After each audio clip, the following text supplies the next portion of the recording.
The world at large is in a very uncertain place. Many believe we are on the brink of a recession of titanic proportions, one of the biggest recessions that we've experienced in decades, or potentially in any of our lifetimes. And this particular event comes at a very strange time in history, where a lot of the financial system is being pushed to its brink, to the point where this might very well be one of the last cyclical recessions that people have to accumulate assets before those asset prices become completely unachievable and unattainable for almost anyone outside the super wealthy elites.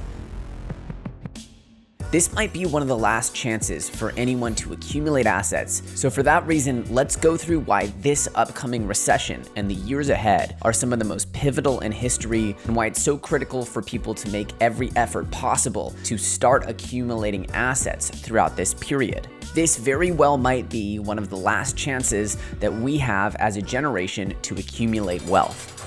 First of all, let's talk about how we got here, which is, of course, the unprecedented monetary conditions that came after the pandemic shock to the economy. The Federal Reserve balance sheet expanded between 2020 and 2022 at a rate that had never been seen before. As you can see here, the number ballooned from under $5 trillion in 2020 to over $9 trillion in 2022. The effect of this money printing was clear and obvious as the stock market exploded. Risky assets like cryptocurrency went on historic bull runs, with assets like dog coins like Shiba Inu and Doge becoming some of the most valuable technologies in the world, almost on pure speculative excess. We also saw the housing market explode into wild bubble territory, becoming completely unaffordable for most average Americans, with prices in certain zip codes almost doubling between 2020 and 2022. This stuff is not normal, and it's a direct product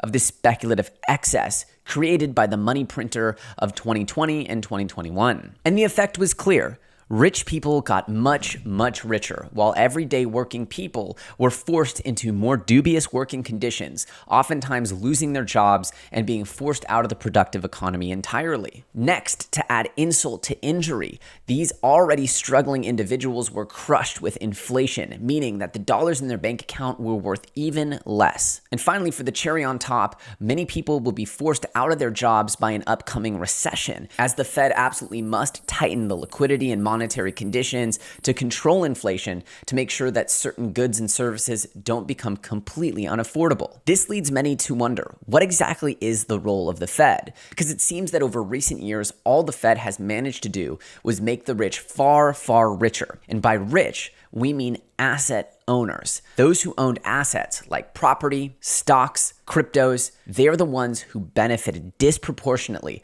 from the amount of changes to the monetary supply. And that imbalance, in my opinion, is only set to get dramatically worse in the coming years. Understanding this change, understanding how dramatically these changes are affecting people's wealth, and positioning around these future changes, I believe can help people take advantage of what could be the last window to become a true asset owner in this modern society, as prices for these assets based in US dollars are set to explode in a way that people are not prepared for. Let's be clear, bear markets and recessions are not uncommon. In fact, every generation is likely to live through several of them in their lifetimes. Baby boomers born in the mid-1940s have lived through almost a dozen of them, with each and every recession leading to decreased prices on assets, where those who know how to accumulate assets and play the long game have ended up dramatically more wealthy after the recessionary period ends. Recessions typically last around 15 months, and the actual price performance during recessions can vary. Overall, people who buy aggressively during the bear markets and recessions are typically the ones who amass incredible wealth after those periods have ended. The point is, preserving your capital throughout this period and investing at bargain basement prices is effectively the entire game of the financial system. But what makes this particular recession so special? What makes it different? And why do I think that this might be one of the last of its kind? Well, first and foremost, let's take a look at the consumer price index index since the United States went off the gold standard in 1971. What's crazy is how stable this chart had been for centuries before we decided to disassociate money from actual value, gold. Well, what happened thereafter was effectively the money printer continually expanded the supply of money in the system. And every time there's a hiccup in the economy, there is the money printer to make sure that the economy gets back on track. This is all made possible by the dominance of the US dollar. It's estimated that 90% or more of transactions around the entire world, even if they don't occur in US dollars, are priced in US dollars. The US dollar is by all means the reserve currency of the world and the benchmark for value globally. And that position of power has allowed the US to expand the amount of dollars in the world without consequence for over 50 years. The effect on prices such as gold, the S&P 500, and housing has been clear as day, with all of those assets exploding in value against the dollar since 1971. We also see a dangerous trend of debt as a percentage of GDP absolutely exploding, reaching levels not seen since the Great Depression and World War II era, and projected to grow much, much higher. Sometimes a picture's worth 1,000 words, as the US national debt from 1900 to 2020 shows an almost parabolic rise since 1971, something that should be absolutely alarming for anyone looking to understand why this recession could be so different from the past. What we know is that holding assets is the way to get rich, and that's because the US dollars are flooding the system. But this is the first major recession and major economic hiccup since two major changes to the economy, first in the form of cryptocurrency, and another rising tide of distrust of US dollars and US foreign policy. As we've said before, all of this hinges on the dollar being required for transactions around the world. As far as cryptos go, it's got some of the best utility. Anything you want, you can buy in dollars, and in fact, most of the stuff you need, you must buy in dollars. But what happens if the dollar fails to remain the reserve currency of the world? Let's listen to one of the most famous and respected investors in history, Stanley Druckenmiller, as he explains that he thinks the dollar might lose its supremacy as the world reserve currency in the not too distant future. If 10 years go to 4.9%, which is their normalized projection, the interest expense alone will be close to 30% of GDP every year. That's basically what we just spent on the COVID emergency in the last year. There is no way we can afford to have 30% of all government outlays be toward interest expense. So what will happen is the Fed will have to monetize that. When they monetize it, I believe it'll have horrible implications for the dollar. And that's why I said in that speech, yes, that I think it's more likely than not within 15 years we lose reserve currency status. The market has all kinds of speculative excesses going on, and in order to stop inflation, the Fed will have to raise rates, which they're doing. But eventually, the price of debt will be so expensive that it will become unattainable. This all leads to a spiraling value of the USD. But the question is, are we in the peak of the pain yet, or is there still a ways to go? Well, we actually have quite a bit of data showing that we're not quite in the peak of the recession, and in fact, that true recessionary tightening conditions have not been established. What we mean to say is that the true pain could be ahead. Again, my own strategy, not financial advice, and I could very well be wrong here, but my perception is that we have not seen the belly of the beast yet. In fact, research from Arthur Hayes has shown that the Fed, despite their promise to be loosening conditions since June, has actually increased the amount of money in supply since June.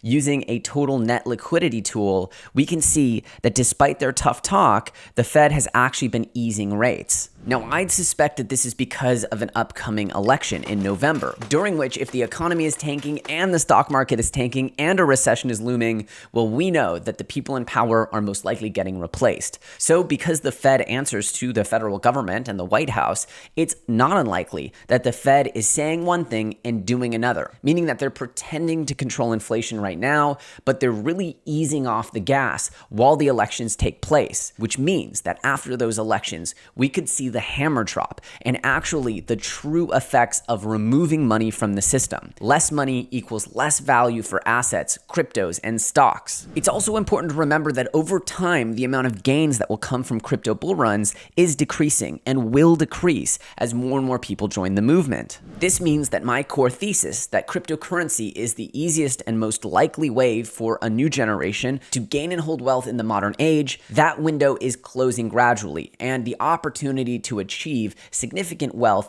gets lower and lower over time. So let's recap. Why is this potentially the last opportunity to get rich? Why is this potentially the last bear market where it will be a significant opportunity to build wealth? Well, first and foremost, we have unprecedented monetary conditions. We have global geopolitical tensions that might see an exacerbated bear market because of the conflict between Russia and the United States in the Ukraine. We have wild spiraling inflation and a possibility that the dollar will lose its global reserve status in the next decade. Usually, recessions of this proportion only happen once every 10 to 20 years, meaning if the US dollar loses its reserve status in 15 years, this might be the last major recession to take advantage of lower asset prices before assets run away in USD value. We've also seen that since leaving the gold standard, the US dollar has only sought to enrich asset holders, meaning people who play the long game and hold assets for a significant period of time, things like real estate, gold, and now Bitcoin and cryptocurrencies. This is also the first time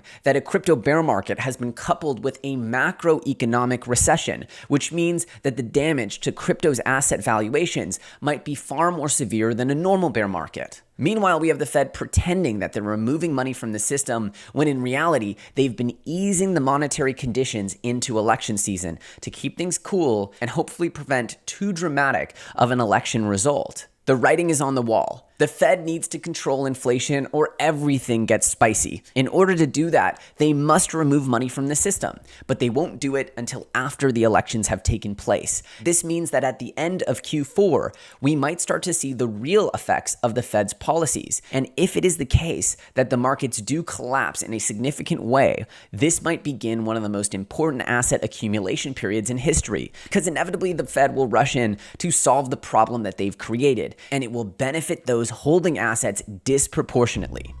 In the next part of this video, we're going to be talking about ways that anyone and everyone can look to build up asset reserves for when the market does pivot, when the Fed does rush in, and when asset valuations fly, as they're measured against a rapidly debasing dollar. This could be one of the very last opportunities for people to get rich, given the incredibly wild changes happening to the economy, the potential for the US dollar to lose its global reserve status, the fact that the greatest wealth transfer in history into cryptocurrency will be providing lower and lower returns over time, and that this is the first real bear market of crypto while the mainstream macroeconomic conditions are also flipping bearish. Pretty much, we might be looking at the biggest garage sale on the most important assets in the world, and it might be the last such sale of its kind before things spiral out of control. In a subsequent episode, I'm going to be covering my strategies to accumulate assets, my own plan for building a portfolio throughout this time, and my strategy to look towards the year 2030, where I believe a significant amount of these digital changes will have taken place, and those who take advantage of this bear market and recession